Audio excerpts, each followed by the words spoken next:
मित्रहो, ऑना सागिब यांच्या भाषणाच्या पूर्वीच मी तुम्हाला म्हटलं होतं की मैत्रेय फाउंडेशनच्या वतीने एक राज्यस्तरीय निबंध स्पर्धा या विषयावर घेण्यात आली होती आणि या स्पर्धेचं परीक्षण कथाश्री या दर्जेदार दिवाळी अंकाचं गेल्या 30 वर्षाहून अधिक काळ संपादन करणारे श्री प्रकाश पानसे यांनी केलेलं होतं. प्रकाश पानसे यांचा आम्ही आता मंचावर सन्मान करणार आहोत. प्रकाश पानसे यांना मी मंचावर आमंत्रित करतो. मैत्रेय फाउंडेशनचे पदाधिकारी गुणवंत चौधरी प्रकाश पानसे यांचा सन्मान करतील, जे निबंध स्पर्धेचे परीक्षक आहेत. गुणवंत चौधरी यांना मी मंचावर आमंत्रित करतो. प्रकाश पानसे यांचा ते सन्मान करतील.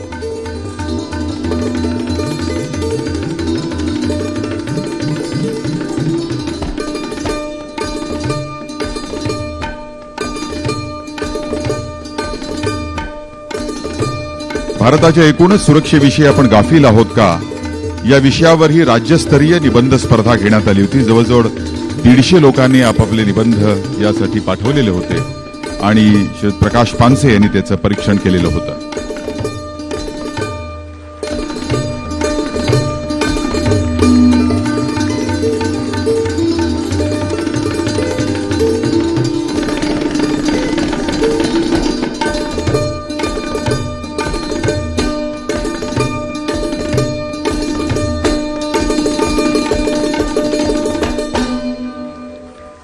यानंतर या निबंध स्पर्धेचे जे 3 विजेते आहेत त्यांची मी नावं घेणार आहे. त्यांनी कृपया मंचावर यावं.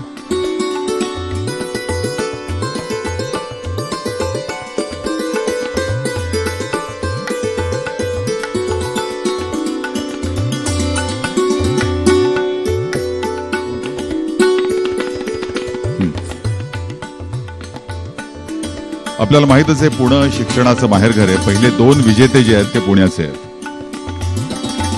द्वितीय पारितोषिक विजेते श्री पराग पुरोहित यांना मी मंचावर आमंत्रित करतो. Parag Purohit advance diploma in Russian language त्यांनी केलेला आहे. पुणे विद्यापीठातून या रशियन लँग्वेजमध्ये प्रथम आल्याबद्दल त्यांना देवलाप्ते आगरकर पुरस्कार देण्यात आलेला आहे. Diploma in rail transport management ते सध्या करतायत आणि फॉरेन लँग्वेज जर्मन मधला देखील त्यांचा डिप्लोमा झालेला आहे. पराग पुरोहित यांनाही भाई वैद्य पुरस्कार देऊन सन्मानित करतील.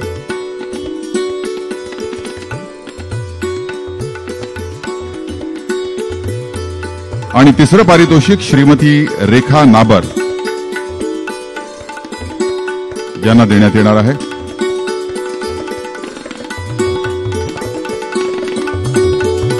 बाबा आढाव यांच्या हस्ते देण्यात येईल. डॉक्टर बाबा आढाव. तृतीय पारितोषिक श्रीमती रेखा नाबर यांना देतील. SIES कॉलेजमधल्या त्या निवृत्त उपप्राचार्य आहेत आणि निवृत्तीपर्यंत लेखनाला वेळ मिळायचा नाही. निवृत्तीनंतर त्यांनी लेखन सुरू केलं आणि महाराष्ट्रामधल्या अनेक निबंध स्पर्धा, एकांकिका लेखन स्पर्धा यातून त्यांनी अनेक पारितोषिके मिळवलेली आहेत. आणि ज्येष्ठ नागरिक देखील आपली लेखणी कशी चालवू शकतात याचं दर्शक आहे असं म्हणता येईल. श्रीमती रेखा नाबर, तृतीय पारितोषिक.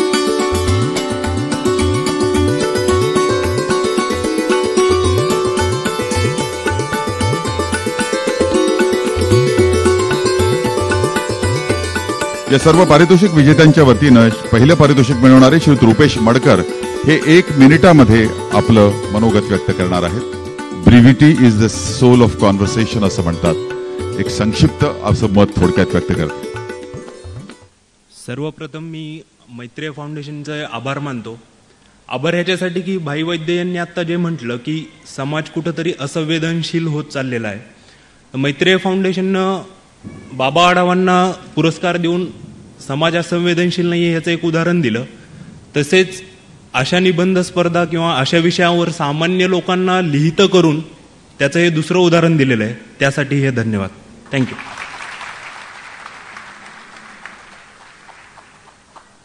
यानंतर आपण एक अतिशय छान असा परिसंवाद या ठिकाणी करणार आहोत आणि या परिसंवादाचं सूत्रसंचालन माझे स्नेही दूरदर्शनमधील वृत्त संपादक आणि एक उत्तम कवी महाराष्ट्रातले श्री नितीन केळकर हे करणार आहेत. त्यांना मी मंचावर इथं पाचारण करतो. त्यांचं या ठिकाणी सन्मान करण्यात येईल. मैत्रेय फाउंडेशनचे पदाधिकारी ज्ञानेश्वर पाटील श्रीयुत नितीन केळकर यांचा सन्मान करतील.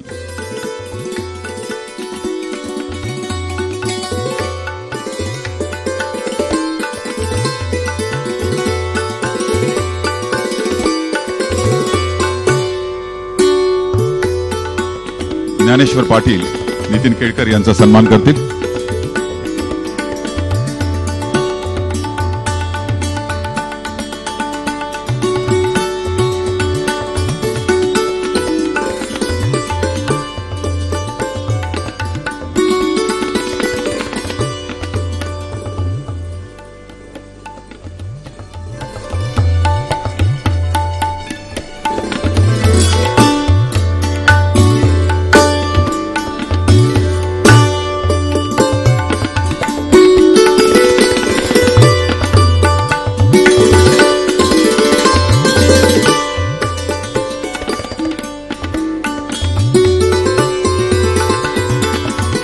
अनेक राजकीय विषयांवरची व्यंगात्मक कविता नितीन केळकरांची महाराष्ट्रातल्या काव्य रसिकांनी डोक्यावर घेतलेली आहे आणि बातमीची प्रचंड जाण असणारे एक अतिशय साक्षेपी वृत्त संपादक म्हणून महाराष्ट्रात आम्ही त्यांना सर्वजण ओळखतो.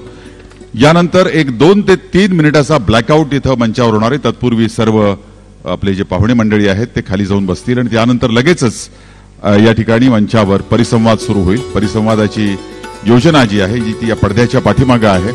त्यामुळे सर्व पाहुण्यांना मी 1-2 मिनिटासाठी प्रेक्षागृहात बसण्याची विनंती करतो आणि परिसंवादात भाग घेणाऱ्या मंडळींना मी त्यांना जर विंगेत थांबायचं असेल तर विंगेत थांबू शकतात. गिरीश जाखोटियाजी, विंगेत जर तुम्हाला थांबायचं असेल तर विंगेत थांबा तुम्ही.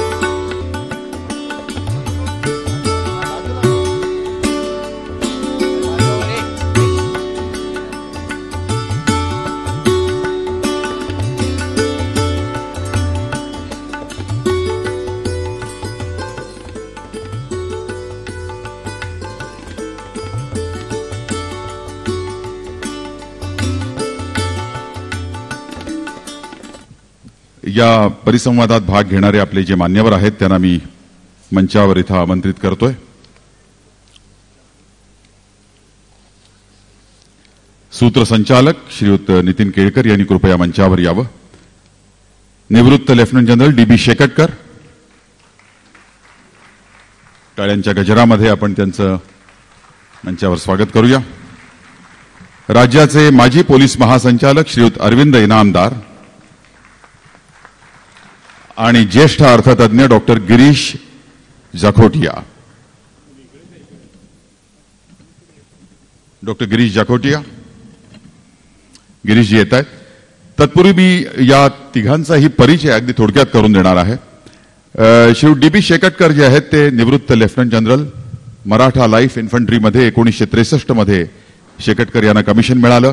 1971च्या युद्धामध्ये पश्चिम विभागातून त्यांनी भाग घेतला.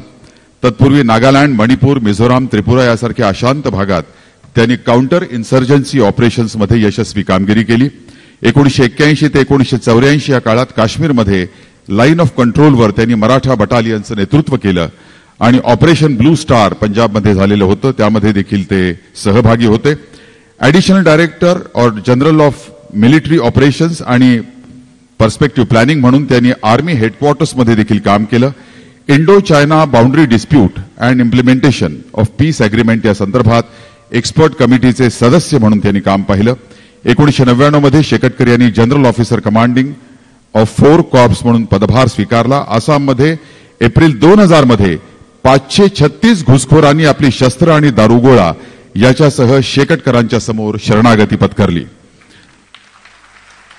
आसामातील युनिफाईड कमांडचे ऑपरेशन ग्रुप हेड म्हणून त्यांनी काम पाहिलं. लेफ्टनंट जनरल शेकटकरांना विशिष्ट सेवा मेडल, अतिविशिष्ट सेवा मेडल आणि परमविशिष्ट सेवा मेडल असे बहुमान देऊन राष्ट्रपतींनी त्यांच्या सेवेचा गौरव केलेला आहे. आजच्या या चर्चासत्रामध्ये सहभागी होणारे आपले दुसरे पाहुणे आहेत राज्याचे माजी पोलीस महासंचालक श्रीयुत अरविंद इनामदार. 1964च्या IPS बॅचचे श्रीयुत अरविंद इनामदार. अर्थशास्त्र विषयातली पदव्युत्तर पदवी संपादन त्यांनी केलेली आहे. महाराष्ट्राच्या 5 जिल्ह्यामध्ये त्यांनी SP म्हणून काम केलं. 1976 मध्ये नागपूर इथं DCP क्राईम म्हणून कार्यरत असताना इनामदारांनी 200 खुनाचे गुन्हे केलेल्या कोडापल्ली सीतारामय्या या आंध्रातील कुख्यात नक्षलवादी नेत्याला जेरबंद केलं, ज्याबद्दल त्या काळी आंध्र प्रदेश सरकारनं इनामदारांच्या नेतृत्वाखालील पोलीस पथकाला 50,000 रुपयांचं बक्षीस दिलं. 1987 मध्ये मुंबई जॉईंट कमिशनर क्राईम म्हणून सूत्र हाती घेतल्यानंतर गुन्हेगारी जगतातील दाऊद इब्राहिम, छोटा शकील, अरुण गवळी यासारख्या कुख्यात गुन्हेगारांच्या समाजविघातक कारवायांचा बीमोड करायला त्यांनी सुरुवात केली. अरुण गवळीला 11 वर्षांचा कारावास भोगायला लावला. अंडरवर्ल्डच्या साम्राज्याला नेस्तनाबूत करण्यासाठी इनामदार यांच्या प्रयत्नानंच सरकारला टाडाची अंमलबजावणी करावी लागली. 1991 मध्ये इनामदार नागपूरला पोलीस कमिशनर म्हणून कार्यरत झाले आणि त्यांच्या कार्यकाळात त्यांच्या कामामुळे नागपूरकरांचे लाडके झाले. त्यानंतर ॲडिशनल डीजी क्राईम म्हणून पुण्यामध्ये कार्यरत असताना इनामदारांनी जळगाव, परभणी सेक्स स्कॅन्डल उजेडात आणून अपराध्यांना कडक शासन केलं. डीजी हाऊसिंग, डीजी अँटी करप्शन आणि शेवटी डीजी महाराष्ट्र पोलीस या सर्व पदांवर इनामदारांनी आपल्या कार्यकर्तृत्वाची पताका, सचोटी, आपल्या कार्याला वाहून घेण्याची कर्तव्यनिष्ठा इत्यादी गुणांच्या बळावर ही पताका फडकवत ठेवली. कामातली पारदर्शकता, नो नॉनसेन्स ॲटिट्यूड आणि तत्वांशी बांधिलकी या गुणांमुळे 36 वर्षांच्या सेवा काळात अरविंद इनामदारांना 29 बदल्यांचा सामना करावा लागला. इनामदारांना वाचनाची अफाट आवड आहे. भारताचा इतिहास, प्राचीन इतिहास आणि जागतिक घडामोडींमध्ये त्यांना कमालीचा रस आहे आणि या विषयाचा त्यांचा गाढा अभ्यास आहे. आपले तिसरे पाहुणे आहेत डॉक्टर गिरीश जाखोटिया. खरं म्हणजे चंद्रशेखर टिळक आज या चर्चेमध्ये सहभागी होणार होते, परंतु प्रकृती अस्वास्थ्यामुळे ते इथे येऊ शकले नाहीत. पण आमच्या विनंतीवरून तेवढेच तुल्यबळ आणि विद्वान असे पाहुणे आम्हाला गिरीश जाखोटिया यांच्या रूपामध्ये मिळाले. आम्ही त्यांचं आपलं मनापासून स्वागत करत आहोत. Jakhotiaji. Girish Jakhotia Siemens, Tata group, Castrol, Marico, Raymonds, Hindustan Unilever यासारख्या उद्योग विश्वातल्या अनेक नामवंत कंपन्या, त्याचप्रमाणे world bank, international labour organisation, ILO यासारख्या आंतरराष्ट्रीय संस्थांचे कन्सल्टंट म्हणून काम करत आलेले आहेत. बॉम्बे मॅनेजमेंट असोसिएशननं त्यांना बेस्ट मॅनेजमेंट टीचर पुरस्कार देऊन त्यांचा गौरव केलाय. डॉक्टर जाखोटियांच्या मार्गदर्शनाखाली जमनालाल बजाज इन्स्टिट्यूटमधून 4 विद्यार्थ्यांनी आतापर्यंत डॉक्टरेट प्राप्त केलेली आहे. 1985 ते 2000 या काळामध्ये बजाजमध्ये त्यांनी सिनियर प्रोफेसर म्हणून अध्यापनाचं काम केलं. एक अतिशय विद्वान, पाथ ब्रेकिंग विचारांचं सामर्थ्य असलेले अर्थतज्ञ म्हणून त्यांचा लौकिक आहे. त्यांच्या नावावर अनेक आंतरराष्ट्रीय आणि राष्ट्रीय प्रकाशन संस्थांनी प्रकाशित केलेली पुस्तकं जमा आहेत. तेव्हा या तिन्ही पाहुण्यांचं जोरदार टाळ्यांच्या कडकडाटामध्ये आपण या मंचावर स्वागत करूया.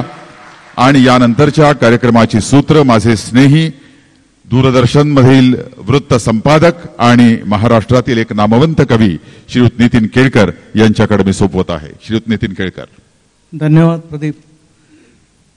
खरं म्हणजे तीनही वक्त्यांचा परिचय या ठिकाणी प्रदीपनी विस्ताराने करून दिला आहे. अधिक बोलण्याची आवश्यकता नाही.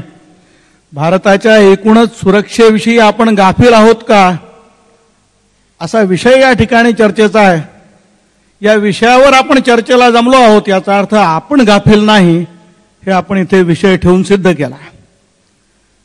मग मुळात ही चर्चा कशासाठी, तर ही वेगवेगळ्या प्रकारची सुरक्षा आम्हाला ज्यांच्याकडनं अपेक्षित आहे ते गाफील आहेत का असा आम्हाला सगळ्यांना पडलेला प्रश्न आहे. त्या अनुषंगानं त्या त्या क्षेत्रातले तज्ज्ञ म्हणून आपण इथे आलात.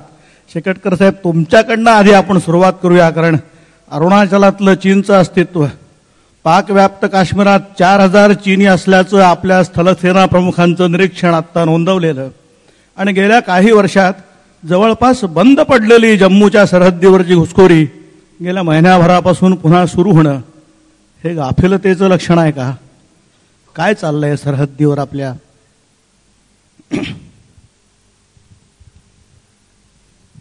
आत्ताच आपण ऐकलं, इस्रायलचे जे कॉन्सुलेट जनरल त्यांनी म्हटलं होतं की प्रत्येक देशात त्या राष्ट्राच्या सुरक्षेवरती आघात कोणत्या प्रमाणे होतात हे वेगळं असतं.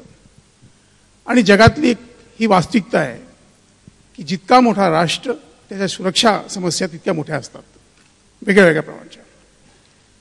मी पृष्ठभूमीवरती जास्त वेळ घेणार नाही, परंतु अमेरिकेच्या दृष्टीने पाहिलं तर अमेरिकेची सुरक्षा ते म्हणतात की जगातल्या कोणत्याही कोपऱ्यावरतून आम्हाला जर धोका होण्याची शक्यता असेल आम्ही तिथे जाऊन तुम्हाला ठोकू.